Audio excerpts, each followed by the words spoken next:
Hi guys. तो चुप रहोगे?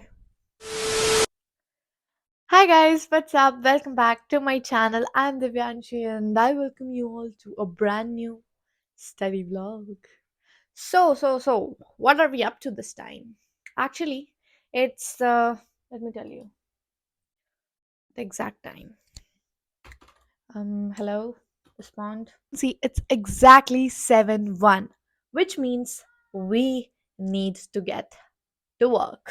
फिलहाल मैंने पढ़ा है पूरे दिन में 2 hours and 30 minutes because I was busy filming, editing and doing a lot of stuffs other than studying. And मुझे पता है बज रहे हैं अभी 7 और मेरे पास दो ऑप्शंस है, या तो मैं अभी पढ़ाई छोड़ दूं और कल वापस से कंप्लीट करूं अपने गोल्स, या फिर अपने बचे हुए ड्यूरेशन को यूटिलाइज करूं ढंग से। लेकिन अभी हम फोकस करेंगे कि इन 4 घंटों को कैसे अच्छे से यूटिलाइज करें, क्योंकि मुझे पता है कि मैं हमेशा बोलती हूँ कि यार गिव अप मत करो, अभी तो बहुत बाकी है, right now you know you can just save the day. So आज मैं दिव्यांशी झा फॉलो करने वाली हूँ अपना खुद का tip by saving my own day. And by the way you might think कि दिव्यांशी तुम इतनी रेडी लग रही हो, I just had a photo shoot and इसीलिए मैं ऐसी हूँ।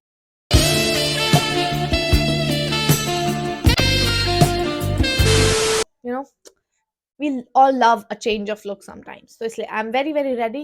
You guys can even see my eye makeup. It's giving Wednesday. पहले हम बात करते हैं कि आज का दिन का मेरा गोल क्या था। आज था कि रेडॉक्स रिएक्शन का लेक्चर कंप्लीट करना है, उसके साथ नोट्स बनाने हैं एंड बायोमोलिक्यूल्स कंप्लीट करना है, और फिर कल का दिन मैं देती फिजिक्स के सेंटर ऑफ मास को। सो देखो, अभी तो मुझे पता है कि पता नहीं इतना इसमें मैं कितना कुछ कर भी पाऊंगी, but I have good hopes and I don't want to lose them. Let's see if Divyanshi can complete her goals in the left. Left side में होंगे वो ऊपर दिखेगा, फिर इसी तरह हमें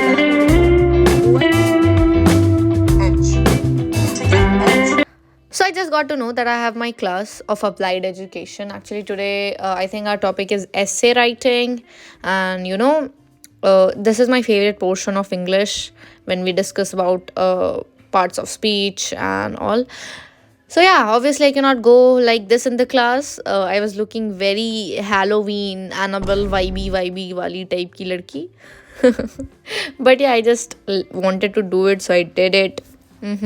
Let's get back to the class as soon as possible. And let me tell you, I learned so much today.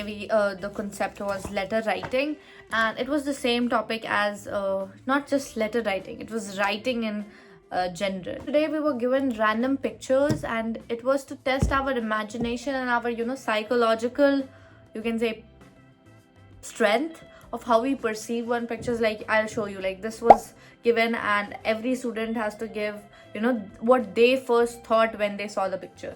So yeah, it was one of my favorite session. I love it when a session is like this, because I get to check how freshen up I am on my imagination and creative skills.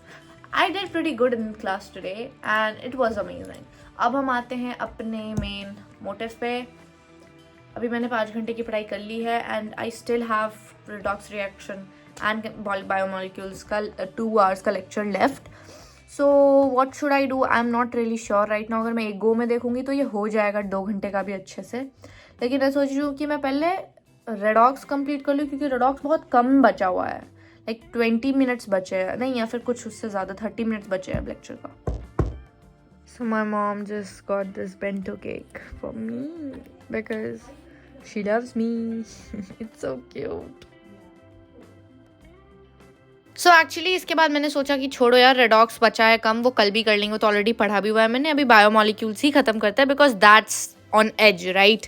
And let's see if we are able to finish it on time और not. उफ यार, उफ उफ उफ। So I am 2 hours almost into the lecture now and I have like 42 minutes का बाकी। And here I can show you, मैं अभी हूँ इस टॉपिक पे, लिपिड्स। इसके बाद इतने सारे बच्चे हैं अभी। अभी तक अगर मेरा एडवाइस लोगे तो मैं बताऊंगी कि बायोमोलिक्यूल्स काफ़ी बकवास चैप्टर है. I mean, I don't think there is anything more than a lot of rectification that we have to do. I'm all in favor of कि बहुत ज़्यादा conceptual होता है biology if you understand it right way. But in case you try understanding biomolecules काफ़ी deeply, then you'll be messed up with a lot of, बोलते हैं ना, PhD वाले information. तो जितना टीचर्स बता रहे हैं उतना समझो एंड उसे याद करो. There's no other way. Yeah. And by the way, this is a lecture from Uday class 11. तो मैम ये भी बता रही हैं कि स्कूल एग्जाम में क्या आएगा. That is something I think is pretty good, because मुझे भी समझ आ रहा है कि अच्छा ऐसा ऐसा चीज़ आता है. बिकॉज इससे पहले तो मैंने कभी कुछ ऐसा अटेंड किया नहीं है. मैंने नेक्स्ट टॉपर्स का किया था एक लेक्चर जिसमें वो बता रही थी कि ये चीज़ आ सकता है, लाइक मैम बता रही थी. So I was like okay okay, ये आ सकता है. बिकॉज नीट में तो बस ऑब्जेक्टिवली पूछता है ना, स्ट्रक्चर थोड़ी मेरे को बनाने बोलेगा, बट मुझे स्ट्रक्चर बनाना सीखना होगा. नॉन प्रोटीन पार्ट को कहते हैं कोफैक्टर और इन्हें मिलाकर कहते हैं होलो एंजाइम. हाय गाइस, तो देखो, देखा जाए तो लेक्चर काफ़ी अच्छा था. The one which I was watching for biomolecule, but it is not completely it. And I think कि मेरा बेस्ट रिव्यू होगा. मैंने 2 लेक्चर देखे, उसके नेक्स्ट दिन which is today I have watched 1 more lecture for biomolecule. ये वाला lecture मैं हमेशा सोचती थी कि मैं पहले चैप्टर का कॉन्सेप्ट खत्म करूंगी, फिर मैं ये वाला लेक्चर देखूंगी, and I just did that. This is from Yakin's channel, NCERT line by line biomolecules, and I think this has to be the best lecture. मैंने समाप्ति मैम से भी किया है, और मैंने कल उदय वाले पे मैम थी, आयुषी मैम और something, I don't remember her name. And third मैंने यकीन के चैनल पे जो मैम करवा रही थी उनसे भी किया है. एंड तीनों में कंपेयर किया जाए तो समाप्ति मैम वाला is obviously for NEET perspective it is very very good. And it's like पूरा डिटेल्ड. सो 6 घंटे का है तो तुम वही देखो, सबसे बेस्ट. लेकिन हाँ, एक और चीज़ कि एनसीईआरटी काफ़ी कंफ्यूजिंग होती है, तो उसके लिए NCERT line by line is something that you have to see. तो मैंने वो 2 घंटे का, वो जो लेक्चर था 3 घंटे का, वो कंप्लीट किया एक तो. फिर मैंने यकीन के चैनल पे जो एनसीईआरटी लाइन बाय लाइन है वो, और उसके साथ एनसीईआरटी साथ में लेके मैंने सब कुछ अंडरलाइन किया, खुद से पढ़ा है. तो मेरा कॉन्सेप्ट अब ज़्यादा क्लियर हो गया है. बिकॉज मैं हमेशा सोचती हूँ कि अगर मेरा एनसीईआरटी क्लियर हो जाएगा ना तो फिर मैं क्वेश्चन अटेम्प्ट कर पाऊंगी. सो अब मेरा बचता है थोड़ा सा पोर्शन रेडॉक्स रिएक्शन का. इवन दो मेरा चैप्टर कंप्लीटेड है, उसके बाद मैं रेडॉक्स के क्वेश्चन लगाऊंगी. And then centre of mass का लेक्चर होगा जब यकीन में प्रचंड चैनल पे, सॉरी क्या बोल रही हूँ, प्रचंड वाले बैच में. तो फिर शायद मैं पूरा वही वीडियो ही अटेंड कर लूँ उसका live class. Let's see what happens. So यार देखो, सेंटर ऑफ मास मेरा लास्ट गोल जो बाकी था, वो मैंने सोचा था कि मैं लेक्चर देखूं, बट मैंने ऑलरेडी बहुत अच्छे से पढ़ा हुआ है आयुध सर से. तो मैंने सोचा कि मैं बस यकीन में नोट्स ही रेफर कर लूँगी प्रचंड का. और अभी मैं खुद से ही पढ़ती हूँ नोट्स को जो मेरे पास ऑलरेडी हैं. और मैंने ये नेक्स्ट टॉपर्स के भी नोट्स को प्रिंट आउट करवा लिए क्योंकि मुझे अच्छे लगे ये, and they were colourful also.